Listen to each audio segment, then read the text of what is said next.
ಧರ್ಮ ಸಂಸ್ಥಾಪನಾರ್ಥಾಯ ಸಂಭವಾಮಿ ಯುಗೆ ಯುಗೆ. ಹಾಯ್ ಫ್ರೆಂಡ್ಸ್, ಹೇಗಿದ್ದೀರಾ?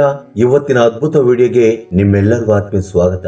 ಅಶ್ವಿನಿ ದೇವತೆಗಳು ಓಡಾಡುವ ಈ 20 ನಿಮಿಷಗಳಲ್ಲಿ ಯಾವುದೇ ಒಂದು ಚಿಕ್ಕ ಕೆಲಸ ಮಾಡಿದರೂ, ಏನೇ ಬೇಡಿಕೊಂಡರೂ ತಕ್ಷಣವೇ ನೆರವೇರುತ್ತದೆ. ನಿತ್ಯ ಜೀವನದಲ್ಲಿ ಕೂಡ ನಾವೆಷ್ಟೋ ಕೋರಿಕೆಗಳನ್ನ ಬೇಡಿಕೊಳ್ಳುತ್ತೇವೆ.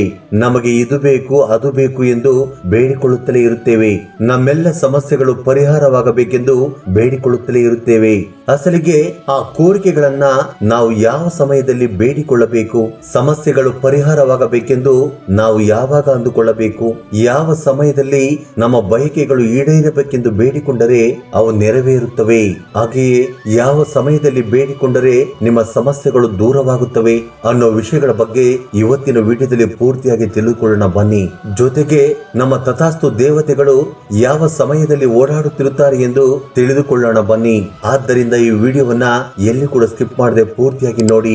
ಅದಕ್ಕಿಂತ ಮೊದಲು ನಿಮ್ಮಲ್ಲೊಂದು ಸ್ಮಾಲ್ ರಿಕ್ವೆಸ್ಟ್, ಈ ವಿಡಿಯೋಗೊಂದು ಲೈಕ್ ನೀಡಿ ನಮ್ಮ ಚಾನೆಲ್ ಅನ್ನ ಸಬ್ಸ್ಕ್ರೈಬ್ ಮಾಡಿಕೊಳ್ಳಿ.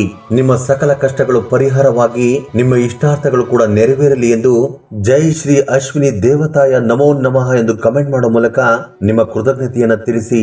ಬನ್ನಿ, ಇನ್ನು ತಡ ಮಾಡದೆ ಡೈರೆಕ್ಟ್ ಆಗಿ ವಿಡಿಯೋ ನೋಡೋಣ. ಅಶ್ವಿನಿ ದೇವತೆಗಳೇ ತಥಾಸ್ತು ದೇವತೆಗಳು. ಅಶ್ವಿನಿ ದೇವತೆಗಳು ಸೂರ್ಯಪುತ್ರರು. ಇವರು ಅವಳಿ ಮಕ್ಕಳು. ಇವರ ಸೋದರಿ ಉಷಾ. ಹೀಗೆ ಇವರನ್ನ ಪ್ರತಿದಿನ ಬ್ರಹ್ಮ ಮುಹೂರ್ತದಲ್ಲಿ ಎಚ್ಚರಗೊಳಿಸುತ್ತಾರೆ.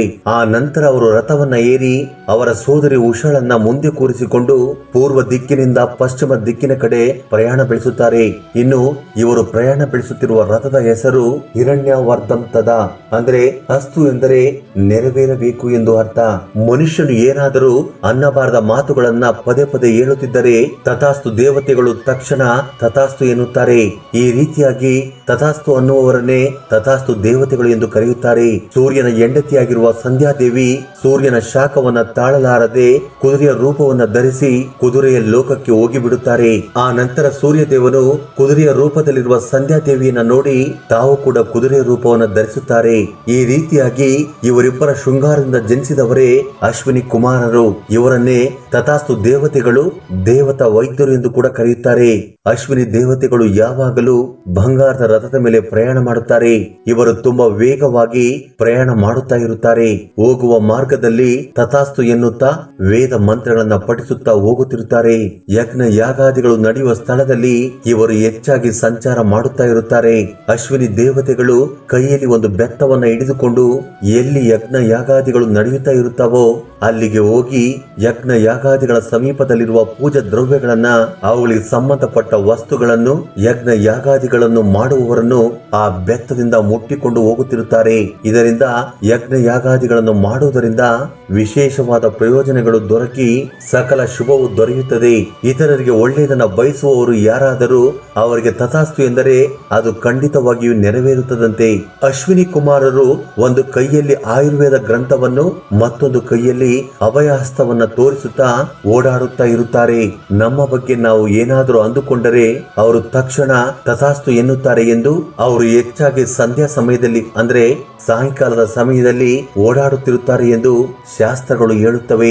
ಆದ್ದರಿಂದಲೇ ಯಾವಾಗಲಾದರೂ ಅನಾರೋಗ್ಯ ಸಮಸ್ಯೆ ಬಂದರೆ ಅಶ್ವಿನಿ ದೇವತೆಗಳಿಗೆ ಸಂಬಂಧಪಟ್ಟ ಮಂತ್ರ ಜಪವನ್ನ ಮಾಡಿದರೆ ಅನಾರೋಗ್ಯ ಸಮಸ್ಯೆಯಿಂದ ಹೊರಗಡೆ ಬರಬಹುದು.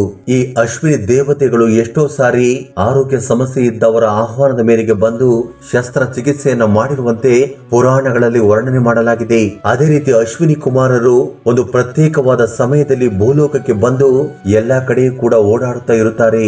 ಆ ಪ್ರತ್ಯೇಕವಾದ ಸಮಯದಲ್ಲಿ ಯಾರು ಈ ಸಮಸ್ಯೆ ಪರಿಹಾರವಾಗಬೇಕೆಂದು ಬೇಡಿಕೊಳ್ಳುತ್ತಾರೋ ಆ ಸಮಸ್ಯೆ ಖಂಡಿತವಾಗಿಯೂ ಪರಿಹಾರವಾಗುತ್ತದೆ. ಸ್ನೇಹಿತರೆ, ಇನ್ನು ಆ ಸಮಯ ಯಾವುದು ಅಂದ್ರೆ ಸಂಧ್ಯಾ ಸಮಯ. ಅದನ್ನೇ ಪ್ರದೋಷ ಸಮಯ ಎಂದು ಕೂಡ ಕರೆಯುತ್ತಾರೆ. ಪ್ರತಿದಿನ ನೀವು ಪಂಚಾಂಗವನ್ನ ನೋಡುತ್ತಾ ಇದ್ದರೆ ಅದರಲ್ಲಿ ಸೂರ್ಯೋದಯ ಸೂರ್ಯಾಸ್ತದ ಸಮಯವಿರುತ್ತದೆ. ಸೂರ್ಯಾಸ್ತವಾಗುವ ಸಮಯದ 20 ನಿಮಿಷಗಳ ಮೊದಲು ತುಂಬಾ ಮಂದಿ ಆ ಸಮಯದಲ್ಲಿ ದೀಪವನ್ನ ಬೆಳಗುತ್ತಾ ಇರುತ್ತಾರೆ. ಪ್ರತಿದಿನ ನಾವು ಪಂಚಾಂಗವನ್ನ ನೋಡಿದಾಗ ಅಲ್ಲಿ ನಿಮಗೆ ಸೂರ್ಯಾಸ್ತದ ಸಮಯ ಕಾಣಿಸುತ್ತದೆ. ತುಂಬಾ ಮಂದಿ ಆ ಸಮಯದಲ್ಲಿ ದೀಪವನ್ನ ಬೆಳಗುತ್ತಾ ಇರುತ್ತಾರೆ. ಅದೇ ಸಮಯದಲ್ಲಿ ನಿಮ್ಮ ಮನಸ್ಸಿನಲ್ಲಿ ಯಾವ ಕೋರಿಕೆಯನ್ನ ಕೋರಿಕೊಳ್ಳುತ್ತೀರೋ ಅದು ಅಶ್ವಿನಿ ದೇವತೆಗಳಿಗೆ ಕೇಳಿಸುತ್ತದೆ. ಅವರು ಅಗಾಧವಾದ ಭಕ್ತಿಯಿಂದ ಶಕ್ತಿಯಿಂದ ಭೂಲೋಕದಲ್ಲಿ ಸಂಚಾರ ಮಾಡುತ್ತಿರುವುದರಿಂದ ನಿಮಗೆ ಏನಾದರೂ ಸಮಸ್ಯೆ ಇದ್ದರೆ ನಮಗೆ ಈ ಸಮಸ್ಯೆ ಪರಿಹಾರವಾಗಬೇಕೆಂದು ಮನಸ್ಸಿನಲ್ಲಿ ಸಂಕಲ್ಪ ಮಾಡಿಕೊಂಡು ಓಂ ಶ್ರೀ ಅಶ್ವಿನಿ ನಮಃ ಎಂದು ಈ ಮಂತ್ರವನ್ನ ನಿಮ್ಮ ಮನಸ್ಸಿನಲ್ಲಿ ಸಂಧ್ಯಾ ಕಾಲದಲ್ಲಿ ಜಪಿಸಿದರೆ ಆ ಅಶ್ವಿನಿ ದೇವತೆಗಳು ಭೂಲೋಕ ಸಂಚಾರಕ್ಕೆ ಬಂದು ನಿಮ್ಮ ಕೋರಿಕೆಯನ್ನ ಕೇಳುತ್ತಾರೆ. ಹಾಗೆಯೇ ನಿಮ್ಮ ಸಮಸ್ಯೆಗಳನ್ನು ಕೂಡ ಕೇಳುತ್ತಾರೆ. ಆದ್ದರಿಂದ ನಿಮಗೆ ಎಂತಹ ಸಮಸ್ಯೆ ಇದ್ದರೂ ಕೂಡ ಆ ಸಮಸ್ಯೆ ಪರಿಹಾರವಾಗುತ್ತದೆ. ಜೊತೆಗೆ ನಿಮ್ಮ ಕೋರಿಕೆಗಳು ಕೂಡ ನೆರವೇರುತ್ತವೆ. ಆದ್ದರಿಂದ ಪ್ರತಿಯೊಬ್ಬರು ತಪ್ಪದೆ ಸೂರ್ಯಾಸ್ತಕ್ಕೂ ಮೊದಲಿನ 20 ನಿಮಿಷದ ಸಮಯವನ್ನ ತಪ್ಪದೆ ಸದುಪಯೋಗ ಮಾಡಿಕೊಳ್ಳಿ. ಒಂದು ವೇಳೆ ನೀವು ಮಂತ್ರ ಜಪವನ್ನ ಮಾಡದೆ ಹೋದರೂ ಕೇವಲ ಕೋರಿಕೆಯನ್ನಾದರೂ ಕೂಡ ಹೇಳಿಕೊಳ್ಳಿ. ಮುಖ್ಯವಾಗಿ ಆ ಸಮಯದಲ್ಲಿ ಕೆಟ್ಟ ಮಾತುಗಳನ್ನ ಆಡಬೇಡಿ. ಆ ಸಮಯದಲ್ಲಿ ನೀವು ಯಾರನ್ನಾದರೂ ಬೈದರೆ ಅದು ಖಂಡಿತವಾಗಿಯೂ ಆಗುತ್ತದೆ. ಆ ಸಮಯದಲ್ಲಿ ಧನಪರವಾಗಿರಲಿ ಆರೋಗ್ಯಪರವಾಗಿರಲಿ ಕೆಟ್ಟ ಮಾತುಗಳನ್ನ ಆಡಬೇಡಿ. ಈ ಸಂಧ್ಯಾ ಸಮಯದಲ್ಲಿ ನಮ್ಮ ಕಷ್ಟಗಳು ದೂರವಾಗಲಿ, ನಮ್ಮ ಇಷ್ಟಾರ್ಥಗಳು ನೆರವೇರಲಿ ಎಂದು ಆ ಭಗವಂತನನ್ನ ಮನಸಾರೆ ಬೇಡಿಕೊಳ್ಳಿ. ಅವು ಖಂಡಿತವಾಗಿಯೂ ನೆರವೇರುತ್ತವೆ. ಒಂದು ವೇಳೆ ಆ ಸಮಯದಲ್ಲಿ ನಮ್ಮ ಬಳಿ ಧನವಿದ್ದರೂ ಕೂಡ ಇಲ್ಲ ಅಂದುಕೊಂಡರೆ ಅದು ಇಲ್ಲದಂತೆ ಆಗುತ್ತದಂತೆ. ನಮ್ಮ ಬಗ್ಗೆ ಆಗಿರಲಿ ಇತರರ ಬಗ್ಗೆ ಆಗಿರಲಿ ಒಳ್ಳೆಯದನ್ನೇ ಮಾತನಾಡಿಕೊಳ್ಳಬೇಕು. ಅದನ್ನ ಬಿಟ್ಟು ಕೆಟ್ಟ ಮಾತುಗಳನ್ನ ಆಡಬಾರದು. ಇನ್ನೊಬ್ಬರಿಗೆ ಹಾನಿ ಮಾಡದೆ ನಿಸ್ವಾರ್ಥದಿಂದ ಬೇಡಿಕೊಂಡರೆ ಅಂತಹ ಕೆಲಸಗಳಿಗೆ ತಥಾಸ್ತು ದೇವತೆಗಳು ತಥಾಸ್ತು ಎನ್ನುತ್ತಿರುತ್ತಾರೆ. ಹಾಗೆಯೇ ಇತರರ ಬಗ್ಗೆ ಆಗಲಿ ನಮ್ಮ ಬಗ್ಗೆ ಆಗಲಿ ಕೆಟ್ಟ ಮಾತುಗಳನ್ನಾಡಬಾರದು. ಯಾವಾಗಲೂ ಒಳ್ಳೆಯದನ್ನೇ ಮಾತನಾಡುತ್ತಾ ಒಳ್ಳೆಯದನ್ನೇ ಬಯಸಬೇಕೆಂದು ಪುರಾಣಗಳು ಹೇಳುತ್ತವೆ. ಸಂಧ್ಯಾ ಸಮಯದ ಕಾಲದಲ್ಲಿ ನಾವು ಒಳ್ಳೆಯ ಕೆಲಸಗಳನ್ನ ಮಾಡುತ್ತಿದ್ದರೆ ತಥಾಸ್ತು ದೇವತೆಗಳು ತಥಾಸ್ತು ಎನ್ನುತ್ತಾರೆ. ಆರೋಗ್ಯವಾಗಿ ಇದ್ದುಕೊಂಡು ನಾವು ಅನಾರೋಗ್ಯದಿಂದ ಇದ್ದೇವೆ ಎಂದುಕೊಂಡರೆ ತಥಾಸ್ತು ದೇವತೆಗಳು ತಥಾಸ್ತು ಎನ್ನುತ್ತಾರೆ.